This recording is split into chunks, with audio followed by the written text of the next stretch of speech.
We do all kinds of things here at Word in Your Ear. Video casts like this. Podcasts like this. Crowdcast events with famous authors. Live quizzes. And we can guarantee to make your next birthday one you'll never forget. There's only one way to guarantee getting all of this, to getting it before anybody else, and that's to sign on to be a supporter on Patreon. Full details at this address. Word in Your Attic, a Zoom with a view. Welcome to a special anniversary Word in Your Attic. We kind of mark the progress of Word in Your Attic by certain special occasions, like on the 50th Word in Your Attic. I interviewed Mark about his attic, and he interviewed me about my attic, and now it's the 75th. 75. My 75. God, works of national importance. In fact, we were trying to work out how many actual recordings and broadcasts we've done since lockdown. We think it's around 200, isn't it? If you include all the quizzes. It must be getting up that way. All the author interviews. It needs a new word, doesn't it? You can't describe them all as podcasts or broadcasts or Zoomcasts or whatever, because they're all slightly different. Yeah. But they're all sort of bits of stuff. And well, you know, it keeps us occupied, gets us out of bed in the morning. Doesn't it? Gives us something to do. It occupies other people too. Yeah. Have I shown you this before? Have I shown you this? This is a book. They came out in 1971, I think. It called Alternative London. Oh yeah, you mentioned that. Yeah, it's very, very. I don't know if I showed you these. I talked about these particular bits.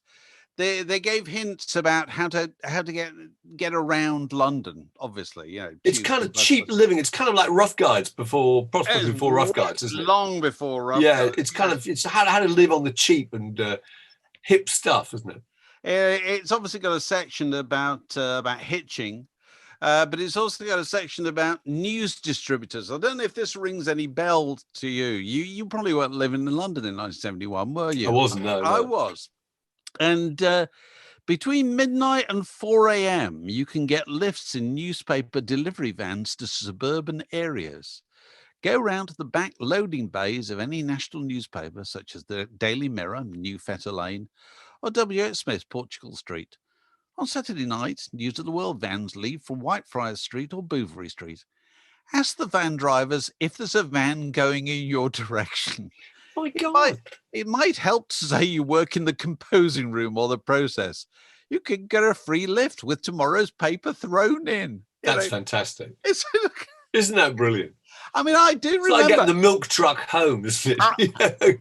And I think I've done that. And not so much the milk truck. I've gone on milk trains, you know, first thing in the morning to get back to places that you couldn't get back to any other way. But I can remember Fleet Street, when Fleet Street was it, and you could go around the back of those places on Saturday night, and the loading bays will be open, and you could see the presses going around. You know, so thrilling. The things would be actually printed in the same building as the actual paper was put together by the journalists. Talking to newspapers, tell you what I found. Well, it's not a newspaper. I'm going to show you a magazine now, Mark. Go on. Okay.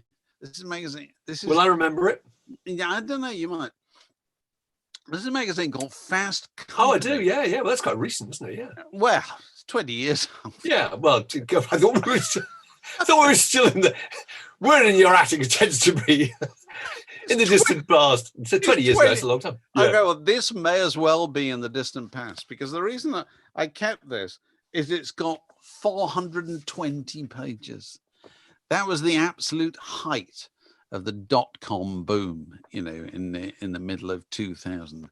And if you drop this from a table, it would kill a small animal. Kill a domestic pet. Yeah, you know, that's just absolutely extraordinary. Because if you want to be reminded of that time when people were just throwing tons of money at print advertising to kind of talk up internet offerings or digital offerings or whatever. It's all there. It's absolutely astonishing stuff. Can I just say one thing about Donald Trump?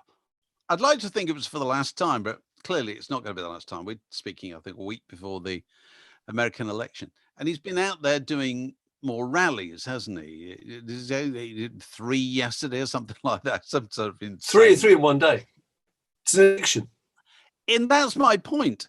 He's obviously doing it partly because it helps his campaign, but really he's doing it because he needs it. He has a deep kind of psychological, almost physical need. Yeah, he the approbation can't survive without it.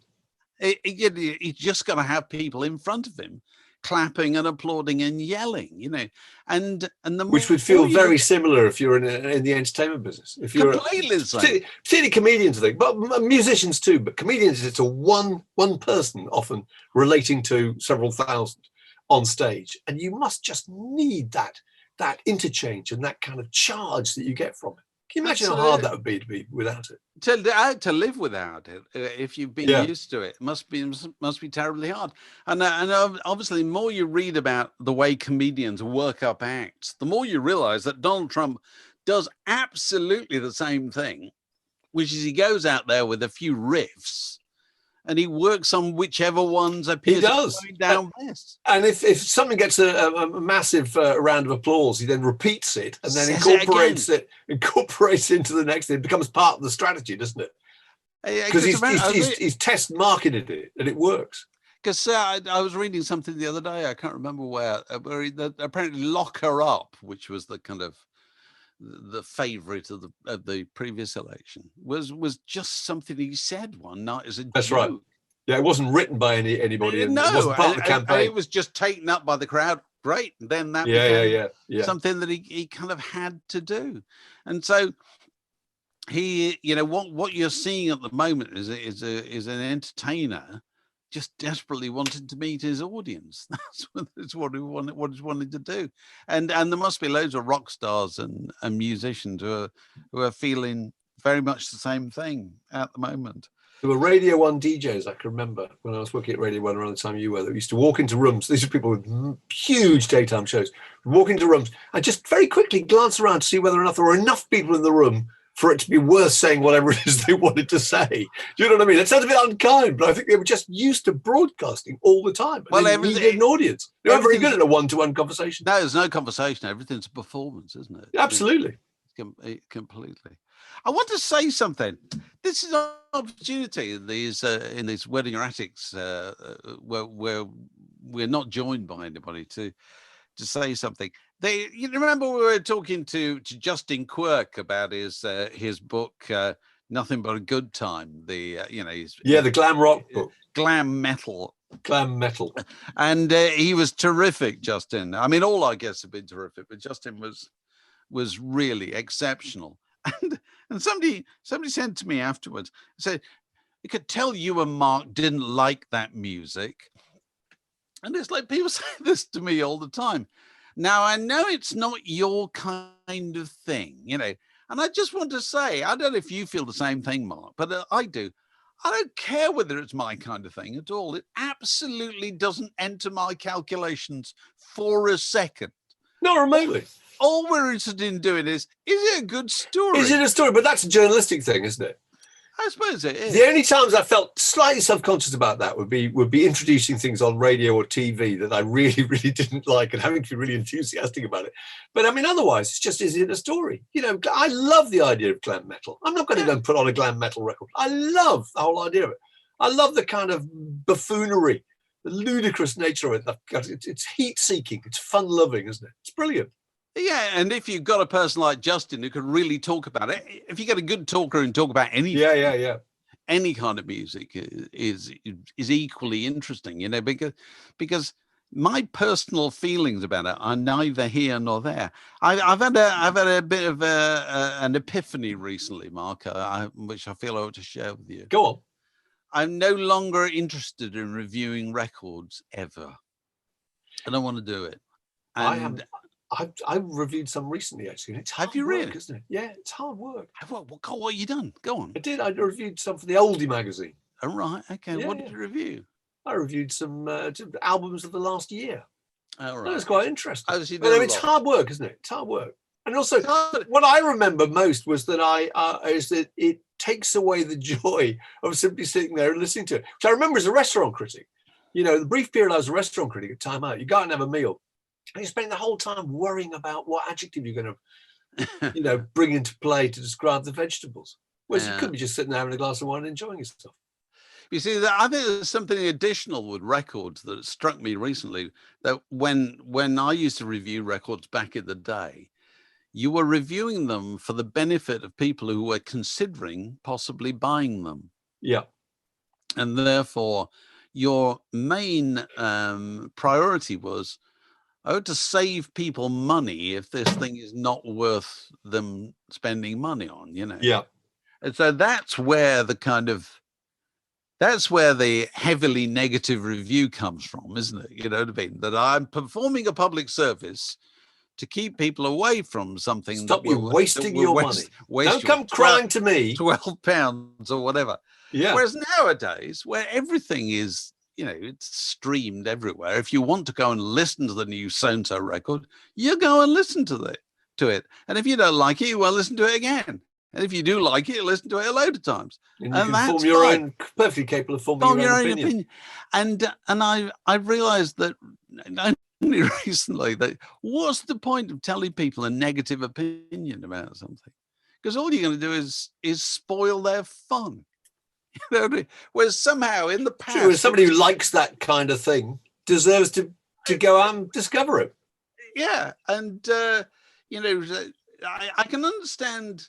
I can understand the kind of reason to tell people why something's really good, because you might be able to enhance their enjoyment. It's possible, I'm not claiming to be able to do that all the time, but I think there might be times when you do it.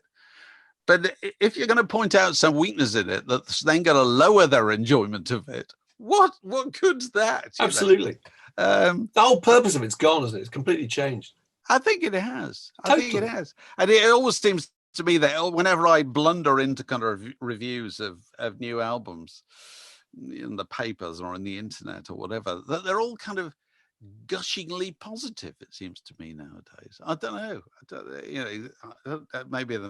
Maybe that's my mistake. That's the way I tend to see them. So what have you got there? What have I got? Well, I've got some odds and ends. I've found a book I've rediscovered, which I thought was really good at the time. Do you remember this? The Faber Book of Pop?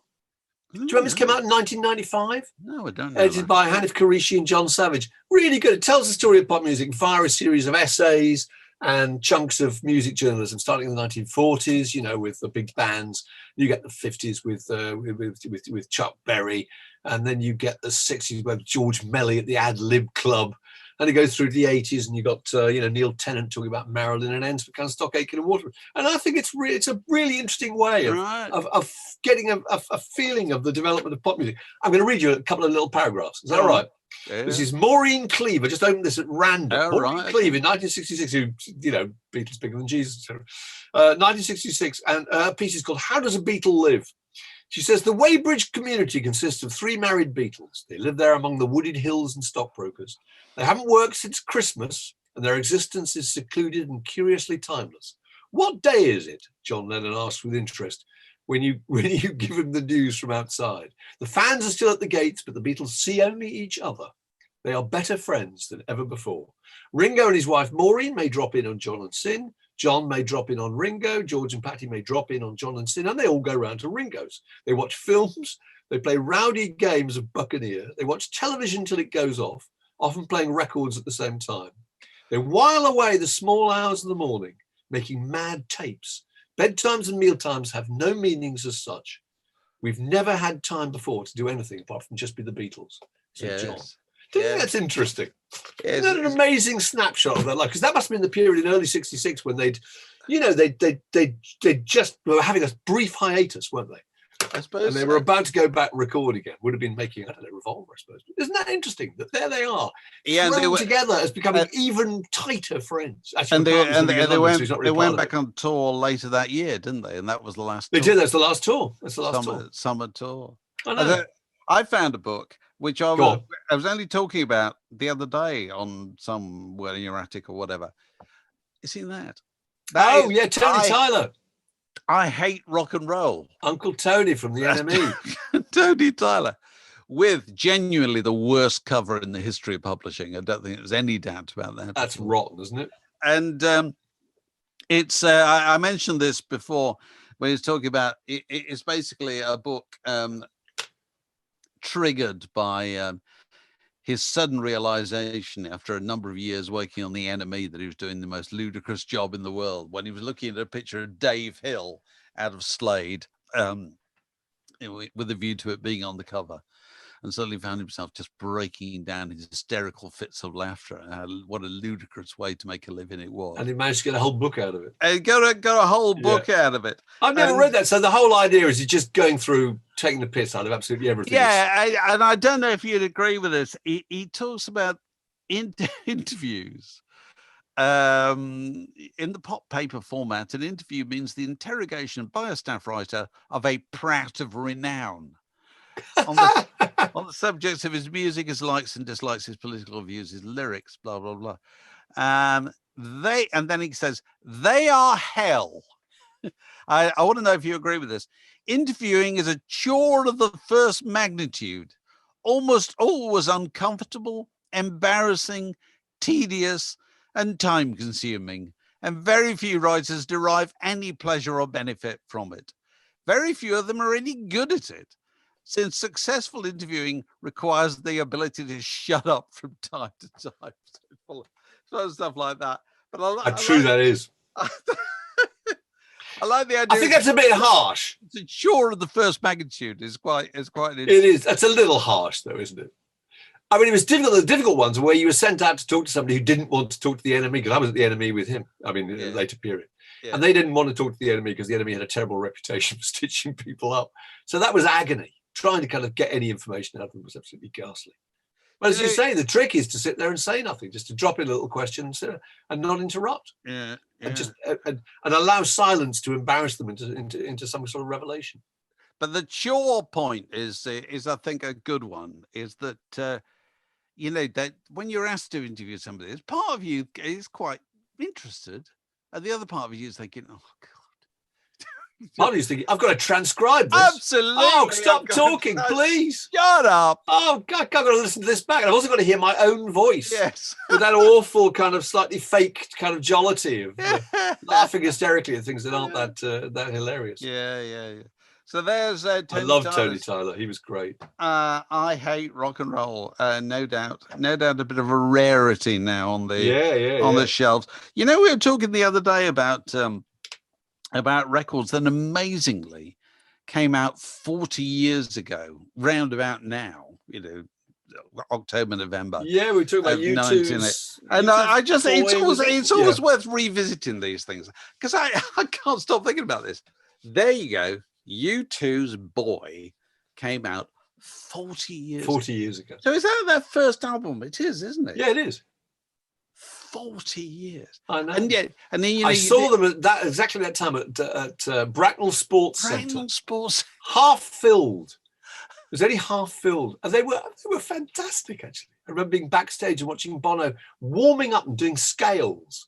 Oh, really? Musical scales to get his voice warmed up. I remember thinking, this is a totally different species of musician to what I've ever met before. Really? Yeah. You wouldn't have had the Clash doing that, would you? Really? No, you wouldn't. No. That's extraordinary. And you do the usual calculation. 40 years. That's 40 years ago. 40 years before that, the Battle of Britain. Dunkirk. Exactly. So 40 years ago, there you go. Bruce Springsteen, astonishing, isn't it? The River, came out round about the same time. It was kind of his breakthrough in Britain, really. I mean, not as big a breakthrough as Born in the USA a few years later. But, there were videos to go with The River, and weren't there, of the song The River and so forth, which were run on Whistle Test and programs of that nature. And he came over and toured in 1981, I think it was 1981. I've actually got, talking of which, I've found my dear old friend Steve, who died 20 years I remember ago. him. Fabulous bloke. Man, he went to more gigs than anyone I ever met in my life. Had an amazing diary, didn't he? Well, recording everything he went to see. I've got loads of his tickets. I inherited loads of his tickets. And he and I, that tour actually, and the Born in the USA tour and subsequent tours. Always when Bruce Springsteen came to tour, Steve and I would set off like football fans following a team on a tour or whatever. We go around the country. And I've got some of the tickets here from, we went to see the Bruce Springsteen Tunnel of Love tour. That would be, God, when is that? I don't know, 86 or something like that. So you literally went around the world. You stayed overnight in some. Yeah, we did. We went to Newcastle. We went to Glasgow and loads of places. And you got tickets to all of them, or were you yeah, buying tickets? We had tickets, and that was at the E Street Band at Aston Villa. Oh in Birmingham, Villa Park. Yeah, and I remember there was some sort of backstage hospitality in a training centre next to Aston Villa. I'm sure I'm right in saying that, but I want to share this with you because, 1996, that's when Bruce Springsteen played solo acoustic at the Academy in Brixton. Where you first met him, I think. No, you met him at Whistle Test before. So you see, I was to that with you, and we went back, and I can remember you talking to him. I wasn't allowed to go in and speak to him. You weren't that one. Wasn't it at Brixton Academy? Oh, well, you might have been. But anyway, I'll tell you the story. So Steve and I were there, and I interviewed Bruce Springsteen, and it's kind of, met him and so forth. And it's very difficult when you've got an old mate and an old colleague who's a crazy Bruce Springsteen fan, and you've met him and so forth. It's very difficult to avoid being rather sort of superior and blasé and whatever. And anyway, after that show, we're invited backstage. There was a drink backstage in a very crowded room at the Brixton Academy.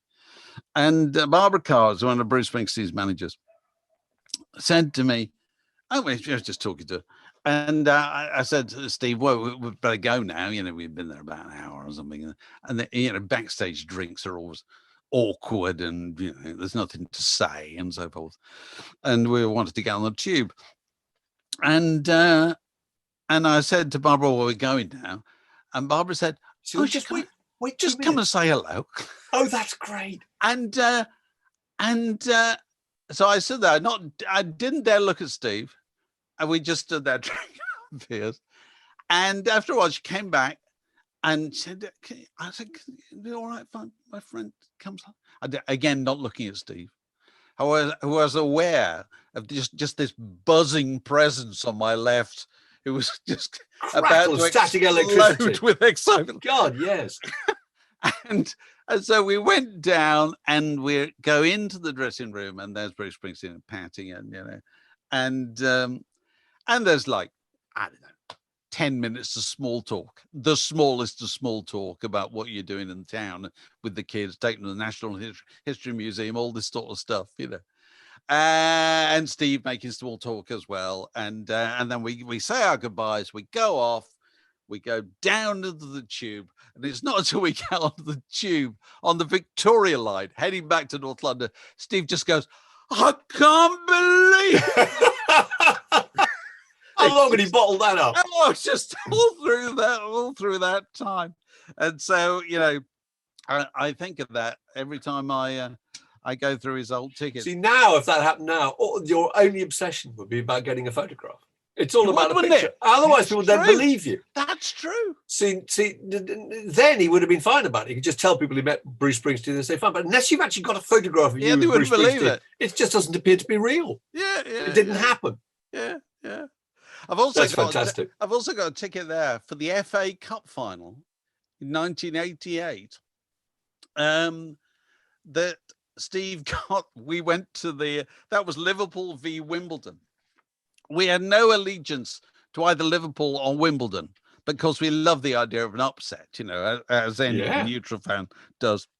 But the point about this is, in those days, Steve could get a cup final ticket because he had a brother-in-law who was involved in a semi-pro football team in the north of England. And he'd ring him up a few days before and say, any chance of cup final tickets? And this guy said, let me make a phone call. And then Steve would say, I've got to go around to Lancaster Gate, which is where the FA was based. I'd just buy a couple of tickets for like 10 quid or something like that. That is unbelievable. To go to the cup final, That's astonishing. It's the yeah, it is. You won't get that anymore. So what else you got? Oh yeah, actually, 1980 records. Actually, there's more. Go on. Gaucho by Steely Dan came out. Steely Dan, Came out round about this time in 1980.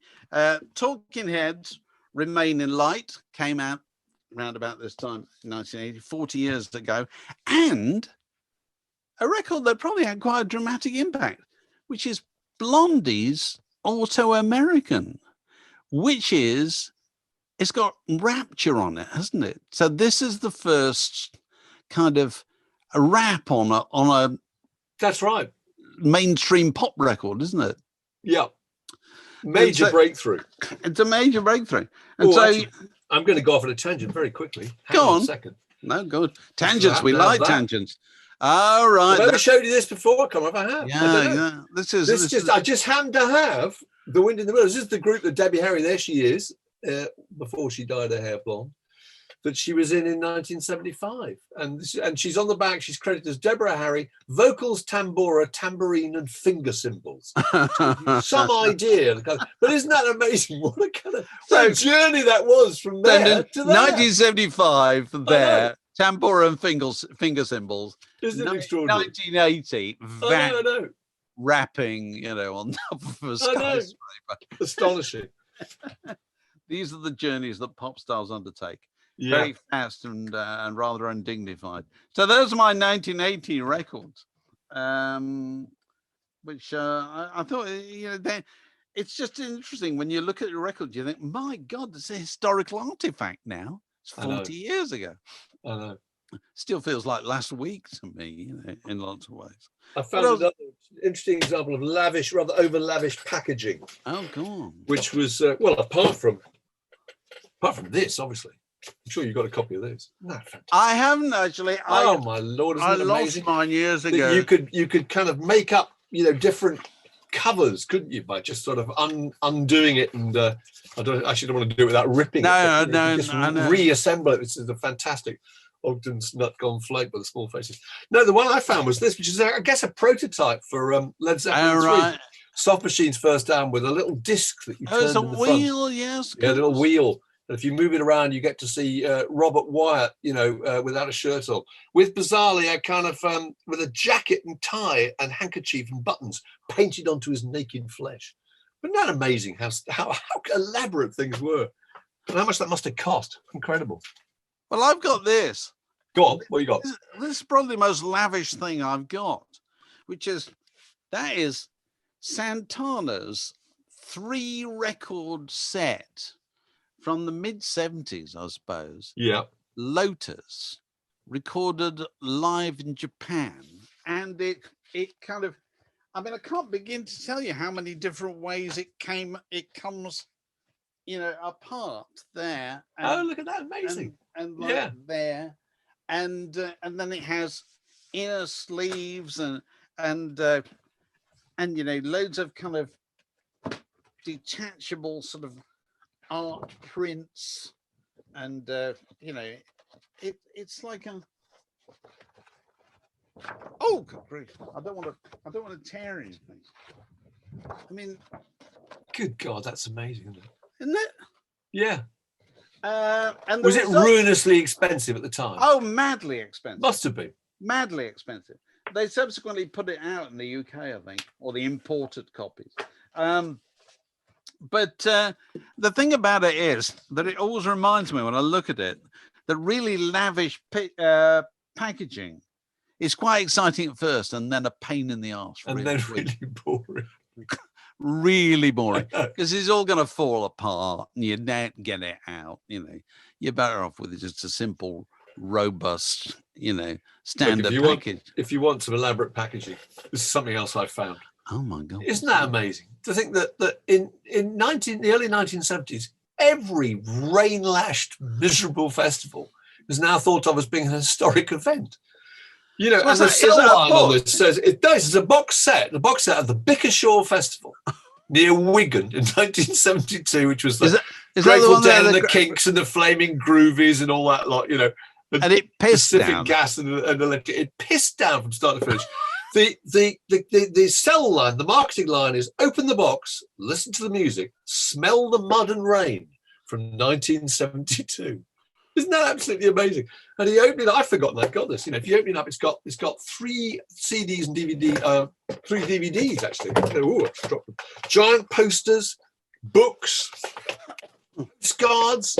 So I'm now dropping on the floor. I mean, absolutely phenomenal. So who would have believed that you could get, you know, the immortal performance by kind of Captain Beyond, obscure Los Angeles rock band, would be captured on DVD. And also there's interviews with you know, with the first people to arrive at the campsite. Isn't that extraordinary? Those things are now documented in such detail. Yeah, yeah. My God, I wonder how many copies they sold of that. Not many. Not many, but Elvis Costello went to that very famously because he loved the Grateful Dead so much, and you can see him in a lot of the photographs. Well, some of the photographs, you can see him in the crowd standing there. Didn't Paul Denoyer go to the Big Shore Festival? I think he did. Our old pal Paul. I think he did. Yeah, it's quite near him, wasn't it? It's extraordinary that, you know, these events that were pretty much forgotten in 1975. Yeah, now considered to be. People think they had a far better time than they actually did. Oh God, it must have been Purgatory. Can you imagine what purgatory it must have been. A few festivals I didn't go to. That one actually. Was that before you'd started getting the festival bug? No, I'd got the festival bug, but I just couldn't quite face that one for some reason, and rightly so. It was also in the north, wasn't it? It's too far for you. Terrifyingly far from Hampshire. Oh no! Anywhere beyond Milton Keynes, you start getting worried. I'm out of my comfort zone. Oh no, don't. There's a nosebleed beyond beyond Milton Keynes. Do you want to see some weird old formats that I've found? Go on. What you got? Just really extraordinary. Just a number of odd. I don't know why I've kept all this, but I have. But I've got some. Here you go. Look, a laser etched disc. Can you see the shape? Can you see the colours on that? I can. Split Ends put out this thing as a laser etched disc. Did people really want it? I doubt it. Picture discs. Neil from the Young Ones. Hole in My Shoe. Is a shoe shape? It's a shoe picture disc. Oh yeah. 3-dimensional sleeve squeeze. Do you remember this? Oh, very hard to rack without ruining it. Yeah. Goodbye Girl. This is pretty extraordinary. This is a Psychedelic Furs record, which is a 3-track. So you get the 2 tracks, you get the A and the B side, and the cover itself is a flexi disc. I don't know if you can see that. And put the cover on your record player and play it. Isn't that amazing? And this is a psychedelic compilation here with a scratch and sniff. And if you scratch this little flower here, it smells of patchouli oil. I mean, honestly. I have to say, I don't miss that stuff at all. No, it's just pure gimmickry. But for some reason, I thought it was funny, and I found a little tiny cache of these things upstairs in the attic, and I just thought must have thought they were amusing, and maybe they'd be worth something someday, which I'm sure I'm wrong about. Yeah, it could be. I found this yesterday. Have you ever seen this before? Oh, Brian Patten, as in the poet. Yes, the poet Brian Patten made a record called Vanishing Trick in I don't know when. Yeah. I'm gonna have to look at the cover. Look at the see if it says this is 70s. 1976. And I think I bought this because I was in the stage of life where I still thought it was possible to be a Richard Thompson completist. And this has got... He appears on it? Yeah, he does. And some of Brian Patten's poems are sung by Linda Peters or Linda Thompson. She's also credited here. And Richard Thompson turns up on, I think, 1 track.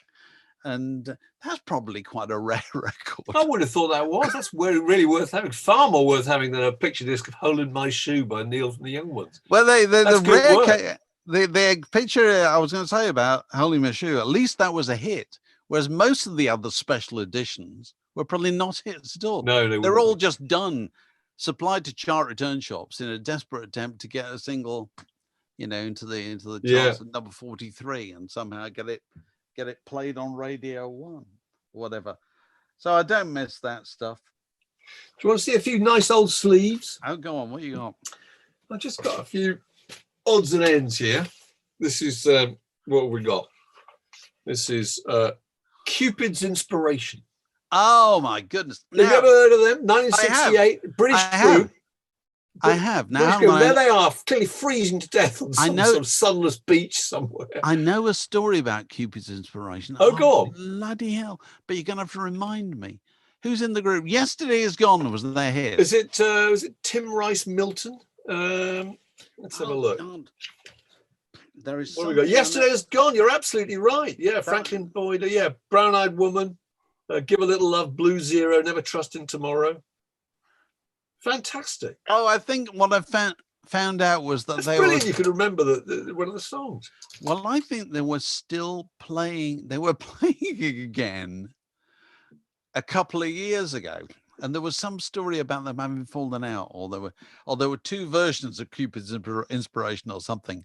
And I thought that was a classic example of somebody having one not huge hit, but a hit all those years ago, and that justifies reforming the band 50 years every band reforms eventually. They just can't resist it. No, absolutely. Here's another one. Dr. Marigold's Prescription. Does that ring any bells? Again, a British group, but there they are pretending to be American. God. 1968. Who was in that group? Who is in this group? Is he going to tell us? Do you know it doesn't have any record of it? Hit songs from London. No, there's no names. How extraordinary. It's a group of young and inventive musicians who get together in a London studio and lay down 10 great songs on tape. That's all we get. That's bizarre, isn't it? It is. How about the Cats? Oh. Dutch rock band called the Cats. Songs We Sang. Is also from 1968. Wow. I know.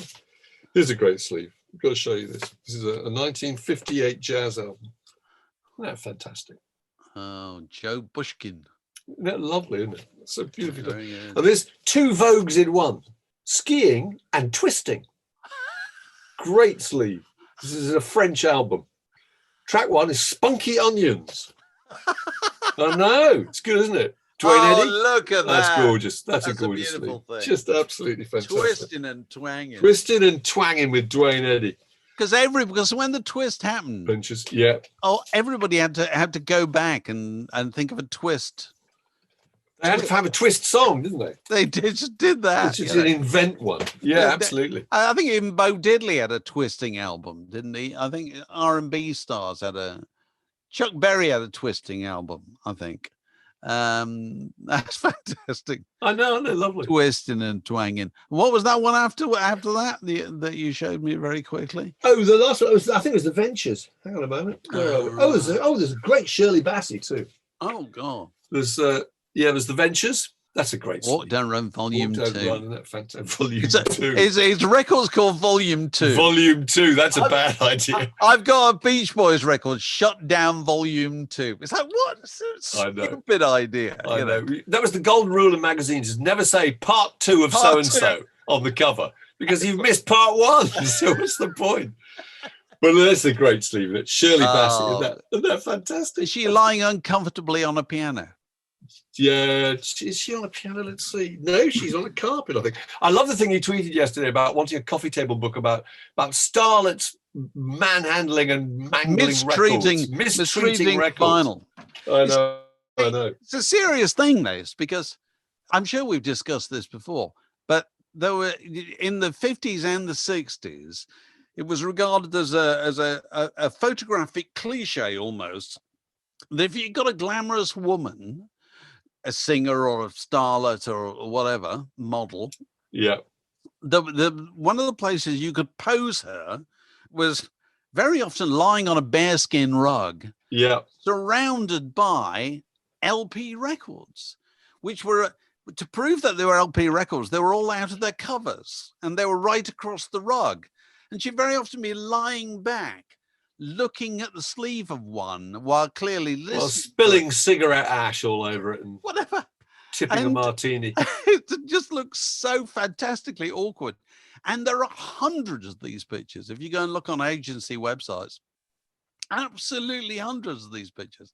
Name any kind of glamorous, film star or model or actress of the 50s and 60s. Diana Riggs surrounded by You'll EPs. found them surrounded by records. You definitely will. There is the most wonderful picture, which I do urge everybody to seek out. Wonderful picture of Roger Moore when he was married to Dorothy Squires, which he was. And there is a wonderful home photo session of the two of them in their, no doubt, very desirable kind of jet age bungalow down in Virginia Water or wherever they lived at the time. And they are sitting by the radiogram, clearly having an evening of listening to Shirley Bassey or the Modern Jazz Quartet or Francois Hardy or whatever. And I think Roger is reaching back to ostensibly change the record while still looking at the camera in a way that anybody who's ever had a record player knows is A, impossible, and B, will end in tears, And so you look at this thing, you think, all you can think of is, Roger, stop doing that. You'll scratch the record. You'll scratch the record. And anybody who cares about records finds those kind of pictures painful to look at. Physically painful. Agony, absolute agony. I remember it so vividly. Student houses, boys letting the place just run into become a complete tip. Nobody did any hoovering or anything like that, but the idea that you're going to get some marmalade on your copy of the 12 Dreams of Dr. Sardonicus was a nightmare.